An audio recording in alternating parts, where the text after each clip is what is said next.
Programa ADV Jus. Oferecimento Espaço Homo, Zezinho Alfaiate, confecção e aluguel de trajes, 3234-7544. Olá amigos, estamos chegando com mais um novo ADV Jus TV, feito com todo o profissionalismo e carinho para você, você merece. Obrigado da companhia de sempre, ok? Hoje nós teremos um programa mais que recheado, um programa especialíssimo, por isso mesmo que reitero o meu convite para que você fique aqui conosco. Sabe o que você vai ver no ADV Jus TV de hoje? ADV Jus é entrevista com o vice-presidente da subseção de São José do Rio Preto. ADV especial com 3 participações: estante jurídica, marketing jurídico, momento divino. Tudo isso, muito mais, agora aqui no ADV Jus TV.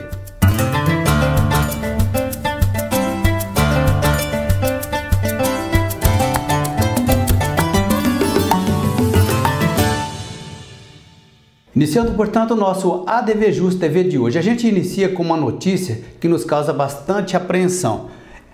Olha, a polícia investiga a venda clandestina de vacina contra a Covid. Eu quero inclusive sinalizar que essa não é uma notícia desses últimos dias, é que ocorreu realmente essa tentativa, esse tipo de procedimento, esse tipo de tentativa de golpe. A gente precisa ficar realmente aí esperto, porque mesmo com todo esse infortúnio que estamos vivendo, os espertalhões estão de plantão. Esse caso ocorreu lá no estado de Minas Gerais, na faixa central, né, de Minas Gerais, e a gente quer sinalizar também, aliás, sublinhar, que a pena para quem comete esse tipo de crime, né, infringir determinação do poder público destinada a impedir a introdução ou propagação de doença contagiosa. Detenção de 1 mês a 1 ano. Aliás, para mim essa pena é bastante suave, né, por esse tipo de conduta. Principalmente agora deveria ter uma agravante com essa situação que estamos vivendo. Triste demais, mas vamos vencer com certeza. Sequência do ADV Jus TV, agora a gente quer mostrar para você uma entrevista que fizemos com o Dr. Henri Attic. Ele é um advogado especialista na área do direito constitucional, inclusive tem aí um legado a deixar para a gente. Veja só que entrevista interessante com o Dr. Henri Attic que fizemos esta semana via online. Dr. Henri Attic, muito obrigado por ter aceito o meu convite para participar aqui do nosso portal, do nosso programa. Eu estou extremamente honrado. Dr. Marco, muito obrigado pelas gentis palavras. Eu que agradeço pelo convite e da oportunidade de conversar contigo e com os seus espectadores. Tá certo. Doutor, o que nos remeteu aqui é justamente uma pauta bastante interessante, né? O momento de insegurança jurídica reinante aqui para a gente, para o pessoal do universo jurídico, mas para a população de uma maneira geral. Eu começo te pedindo uma breve reflexão, doutor.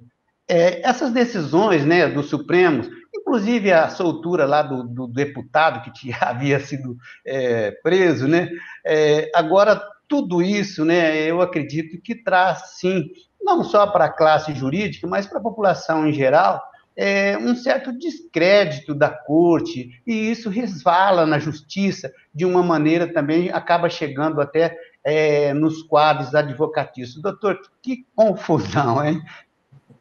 É verdade, doutor Marco. A gente tem aí experimentado nos últimos tempos um movimento oriundo aí do Poder Judiciário, em especial da nossa Suprema Corte, né, do Supremo Tribunal Federal, que, ao revés de cumprir o seu papel de pacificar as questões, vem trazendo aí mais insegurança jurídica e mais turbulência do que jurisprudência, né? Que seria a prudência do direito. A gente vem experimentando aí em algumas posturas, em algumas decisões, situações bastante complicadas. Eu sou um efusivo defensor do Supremo Tribunal Federal, como órgão de Estado. O Supremo Tribunal Federal é órgão de Estado e é importantíssimo que se destaque isso, mas, de fato, nós temos ali algumas atitudes de alguns ministros que hoje compõem essa corte, que vem causando essa insegurança jurídica, como você bem colocou. É isso mesmo. Ô, doutor, o senhor acha que, ou como a gente pode considerar, né, que algumas decisões, elas se baseiam ali numa corrente doutrinária equivocada, né, um viés, né, de alguma corrente doutrinária, ou a gente vai considerar, a continuar esse estado de coisas, que elas são mais baseadas em fisiologismo mesmo, doutor? Então, eu penso o seguinte, a gente estuda nos bancos da faculdade que o juiz, né, e claro, os embargadores e os ministros na Suprema Corte, que são todos juízes, né, num primeiro momento devem ser isentos e imparciais. Como se o juiz, como se o julgador não fosse um ser humano.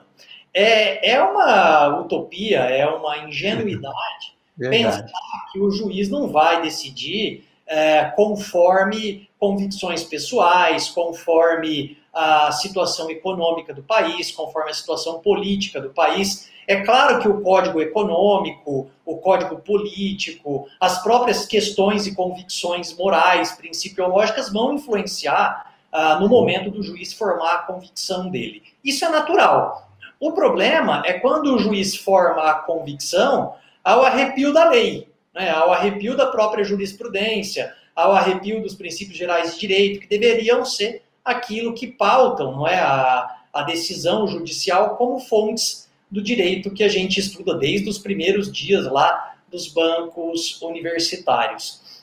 Eu tenho a sensação que o Supremo Tribunal Federal vem sendo contaminado cada vez mais pela questão política, infelizmente. Então eu vejo aí uma série de decisões que acabam, pelo menos na minha ótica, tendo muito mais uma conotação de uma contaminação exacerbada do código político sobre o jurídico do que uma nova corrente doutrinária que a gente poderia desenvolver fundamentada na lei, fundamentada especialmente na Constituição. Doutor Henri, o senhor acredita que houve aí uma invenção constitucional? Agora a gente está falando aí de uma coisa um pouco mais específica, que foi justamente aquela prisão em flagrante daquele deputado Daniel Silveira, né? Porque foi assim, decretou, mandou cumprir, executou, e depois não tinha remédio jurídico que conseguisse tirá-lo lá do cárcere, né?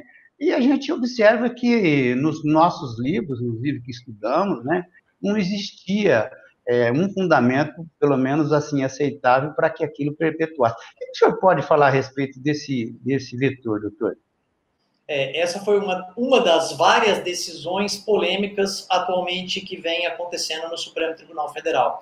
E o que me deixa mais preocupado, doutor Marco, é que nós estamos vivendo um império das decisões monocráticas no STF, que é um colegiado, e, portanto, deveríamos, né, ter mais decisões colegiadas e apenas em situações emergenciais a gente ter decisão monocrática de um ministro ou de outro ministro, e aí a gente ter depois a validação ou não pelo plenário. Então, hoje no Supremo Tribunal Federal nós temos 11 julgadores que quase atuam de forma independente, nós temos duas turmas que são absolutamente antagônicas, sendo que nós temos um único Supremo Tribunal Federal. E o curioso é que nós não estamos falando de um tribunal como o Tribunal de Justiça do Estado de São Paulo, por exemplo, que é enorme, com aproximadamente 400 membros, né?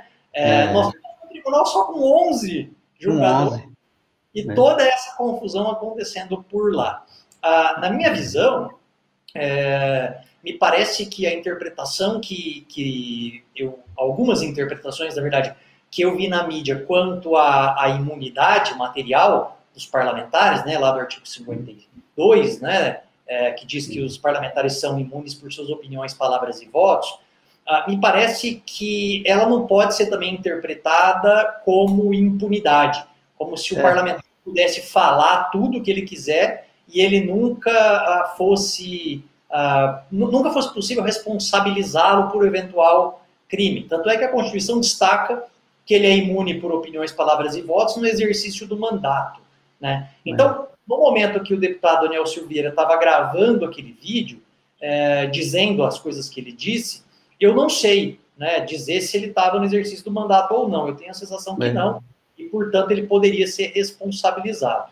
Agora, se nós olharmos da ótica formal, né, processual, a questão de dizer se houve crime, se não houve crime, se o crime estava em flagrante, se o crime não estava em flagrante, se era inafiançável ou não era inafiançável, aí eu acho que a reflexão tinha que ter sido um pouco mais detida. Porque, veja, pode prender nessas 3 situações, tem que ter tudo isso junto, né? Tem que ter crime, tem que ser em flagrante e tem que ser inafiançável. Não sei se estava tão claro assim tudo isso. Se estava tudo presente, né? Exatamente. E nós sabemos, né? Indúbio pro réu. É verdade. Doutor, justamente nessa linha que eu ia também te colocar para falar. O ministro Fachin, né, decidiu lá no habeas corpus, no embargo de declaração, né? Quer dizer, lá teve o juiz da primeira instância, teve os 3 desembargadores, depois 5 ministros do STJ, 6 do Supremo, né? E nos últimos 4 anos julgaram que está tudo perfeito. E, de repente, assim, uma coisa completamente fora do prazo. Nossa, passou tanto tempo, será que só agora que ele viu? Também é o que o senhor está falando, né? É o problema da decisão monocrática. Sem dúvida nenhuma, eu não sou aqui um defensor da postura, por exemplo, do deputado Daniel Silveira. Ao contrário, não. Eu condeno tudo aquilo que ele falou. Mas a gente está falando do que a Constituição diz e do cumprimento da Constituição. Eu acho totalmente possível discutir se de fato o juízo de Curitiba, né, a 13ª Vara Federal de Curitiba, portanto o ex-juiz Sérgio Moro, era ou não competente para julgar o Lula. Mas como o senhor colocou muito bem, doutor Marco, poxa, mas na primeira instância ninguém viu isso, na segunda instância ninguém viu isso, nos tribunais superiores ninguém viu isso, o próprio Fachin já decidiu um habeas corpus negando essa questão. E aí, de repente, 4 anos depois, e eu acho que você usou a palavra perfeita no meu entendimento, de forma absolutamente intempestiva, fora de momento, ele vai lá e decide que o foro era incompetente e, portanto, que tem que soltar o Lula.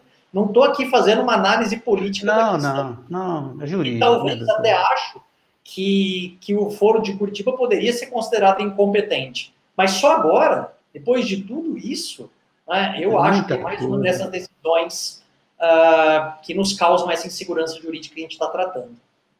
E pior, né, doutor? Assim, com bastante tristeza, eu também sou legalista, né? Eu sou defensor da Suprema Corte, né? Eu gosto também de fazer uma observação. A Suprema Corte é uma coisa, o membro da Suprema Corte é outra. A gente precisa fazer essa divisão, respeitá-los, evidentemente, no mesmo patamar, mas precisamos fazer essa diferenciação, né? Agora, tem um detalhe, né, que eu fico bastante preocupado, com a possibilidade, né, de a gente ter uma insegurança jurídica permanente, né? Pensa bem, porque daqui para frente a gente vem aí, né, alternando, mas a continuar esse tipo de procedimentos, nós podemos ter uma insegurança jurídica permanente, isso é horroroso, é horrível. Eu concordo plenamente e acho aqui, doutor Marco, que a gente pode falar algo que não é nem um pouco novidade, nem um pouco sofisticado, mas eu não sei por que eu escuto pouco. Eu acho que passou da hora da gente começar a reavaliar a composição do Supremo Tribunal Federal. Nós temos um órgão de Estado que é composto de modo 100% absolutamente político. Talvez um mandato dos ministros do Supremo Tribunal Federal para pensar. Eu não tenho solução, mas eu acho que a gente precisa começar a debater esse assunto. Ok, muito obrigado, portanto, ao doutor Henri Atic. Momento do intervalinho aqui no ADV Just TV, voltamos já, aguarde. Arcângelo Imóveis, venda, locação e administração, compromisso e confiança. Arcângelo Imóveis. Ourpet, o app animal. Baixe já ou acesse ourpet.com.br e surpreenda-se. Legal, voltamos com o ADV Just TV de hoje. Neste instante nós queremos chamar o ADV Especial. A participação é de Direito Imobiliário, com o nosso parceiro catedrático da matéria, o Dr. Luiz Felipe Arcângelo. Confira. Olá, amigos do ADVJus. Hoje falarei da ação de cobrança de corretagem. A ação de cobrança é aquela ajuizada quando o corretor não recebe deliberadamente a corretagem devida e visa reconhecer os seus direitos, bem como busca conferir aquele contrato ou documento que demonstra a ocorrência da corretagem, transformando-o em título executivo, para que assim o corretor possa executar em juízo ou iniciar o cumprimento da sentença prolatada na ação. As provas, elas podem ser prova oral, com testemunhas e depoimento pessoal, ou a prova documental, como, por exemplo, contrato de prestação de serviço, autorização de serviço ou contrato de corretagem, folha de visita do imóvel, proposta e aceite, o contrato preliminar, contrato de honorários, que deve conter o número do CRES no contrato, e também a ata notarial. E, por fim, o corretor pode incluir a cláusula com seu nome e registro do corretor de imóveis na escritura pública. O autor, ele deve instruir o feito com todas as provas em direito admitidas, para comprovar a veracidade de seu pleito. Nestes casos, as provas mais utilizadas são a documental e a testemunhal. No caso de contrato de corretagem na forma verbal, caberá à pessoa que prestou o serviço de corretagem comprovar a efetiva aproximação entre as partes, que levou à realização de eventual compra e venda imobiliária, como por exemplo. Para evitar uma possível discussão judicial sobre o caso e para melhorar e especificar as condições sobre a relação comercial havida entre o corretor e seu cliente, sempre é recomendada a elaboração de um contrato específico, por escrito, em que conste todas as condições do negócio, como medida de segurança para ambas as partes. Quanto ao prazo, a legislação não estipula prazo para o serviço de corretagem imobiliária, ou seja, as partes possuem plena liberdade para estabelecer prazo de duração do contrato, podendo este, inclusive, ser firmado com prazo indeterminado. Agora, por fim, quanto à ação a ser distribuída, ela pode ser uma ação de cobrança, onde há um processo de conhecimento e é preciso reconhecer o contrato como título executivo, quando esse contrato padece de formalidades ou requisitos. Ainda temos a ação de execução, por fim, pois, se já existe um título executivo extrajudicial, ou seja, um contrato devidamente assinado pelo cliente presente todos os requisitos, a ação correta já é a ação de execução. Em breve, voltarei com mais direito imobiliário aqui no ADV Especial. Um abraço e até mais. Muito obrigado, doutor Luiz Felipe. Momento da estante jurídica do ADVJus TV. Veja aí.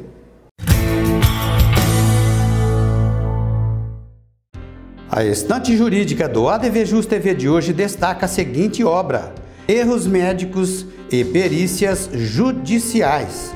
Erros médicos e perícias judiciais, autoria Ulisses Vieira Peixoto. Editora Cronos. É mais uma obra para você retirar da estante e conferi-la.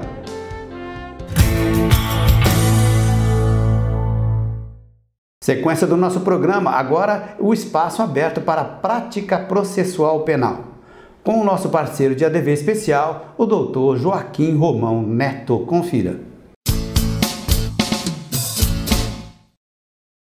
Olá, amigos do ADVJus. É um prazer retornar aqui no quadro ADV Especial para abordar a prática processual penal. Espero que todos estejam bem nesse período de calamidade pública, período em que deve haver a maior solidariedade entre os cidadãos, mas o crime, como fato social, mesmo nas sociedades mais organizadas, ele acaba de fato acontecendo. E o que a gente tem verificado é que o Ministério Público, em algumas denúncias, que são as petições que abrem os processos penais, tem acrescentado como pretensão punitiva um agravante em razão do crime ter sido praticado no período de calamidade pública, no período da pandemia, tá? Nós entendemos, com todo respeito, que não se pode incluir essa agravante para todo e qualquer caso, para todo e qualquer processo. A agravante do estado de calamidade pública, ela deve observar que o indivíduo praticou o crime de modo livre e consciente, se valendo justamente do estado de calamidade para atingir a consumação, para atingir o resultado do crime. Não se pode, para todos os casos, se aplicar de forma indiscriminada a agravante do estado de calamidade pública. O indivíduo ele tem que se ter a fragilidade daquele momento, desse momento que nós estamos vivenciando, ou tem que ter justamente também a facilidade para atingir o resultado. Aí sim se aplica a calamidade como um agravante. Tá? O Tribunal de Justiça, em alguns casos, tem confirmado a condenação, dizendo, se tem um decreto, é calamidade pública, o crime foi praticado, de forma direta, aplica-se agravante. Mas há que se observar justamente um nexo causal, o liame, a ligação entre o fato criminoso, o estado de calamidade pública, para saber se há ali, então, o fato de ter se aproveitado deste momento para conseguir o resultado criminoso. Nós advogamos nesse sentido e também aconselhamos os colegas advogados, acusados em geral, que observem se há ali na denúncia a agravante, abrir realmente um tópico específico para tratar desse assunto e garantindo de fato o contraditório e a ampla defesa. Até o próximo ADV Especial. Muito obrigado, doutor Joaquim Romão.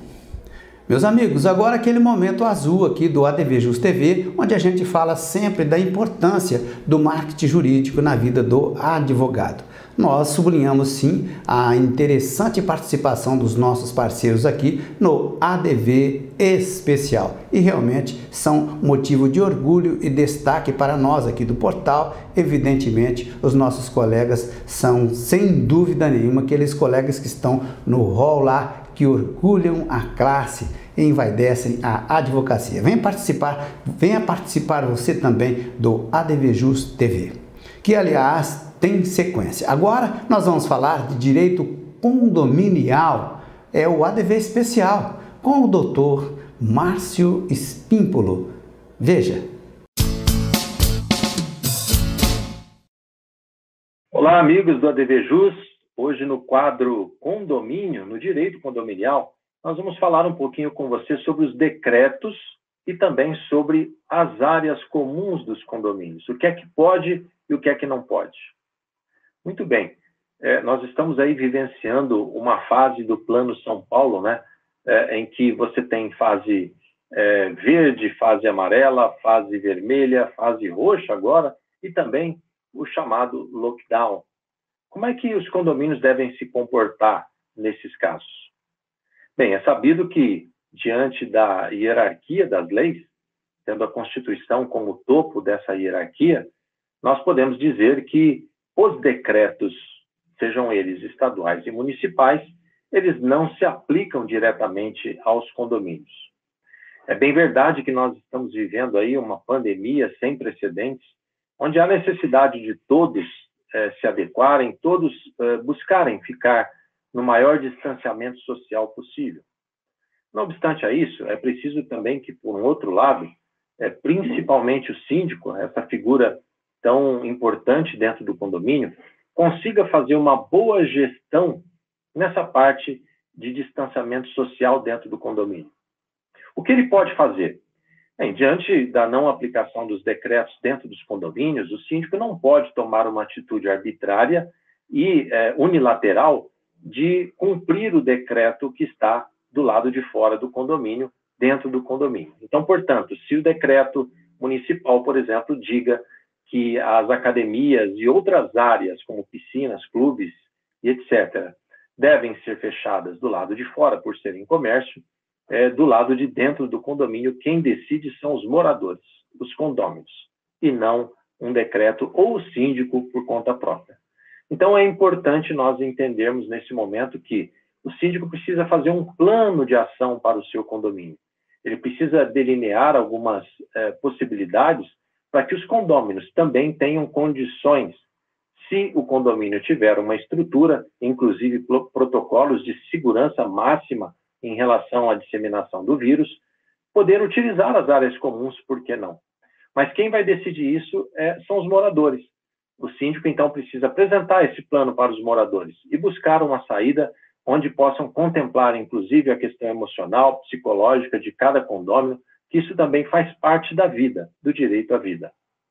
Hoje, então, queríamos falar sobre isso com você, nesse quadro, e esperamos você numa próxima oportunidade no quadro Direito Condominial, aqui no ADVJus. Até lá! Ok, muito obrigado, doutor Márcio Espímpolo. Meus amigos, chegamos naquele momento importante aqui do ADVJus. É assim o nosso momento divino. Olha só que maravilha, gosto muito. Na sequência, o encerramento do ADVJus TV de hoje. Confira aí.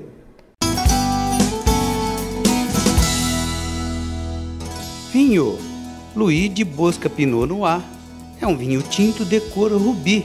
O seu olfato é de cerejas com morangos e um toque floral, de menta e especiarias. Paladar de morangos em calda e geleia de frutas vermelhas com uma leve pimentinha. Uva Pinot Noir. Ele é produzido por Louis de Bosca, Mendoza, Argentina. Na sua harmonização vai muito bem com aves grelhadas ou assadas e uma ampla gama de pratos vegetarianos. Uma delícia! Experimentem! Tchim, tchim! Ok, chegamos no final de mais um ADVJus TV. Novamente volto a te agradecer por me acompanhar sempre, ok? Muito obrigado da companhia. ADVJus, tô ligado. ADV especial, venha fazer parte você também. Breve voltamos com um programa inédito. Um forte abraço. Até lá.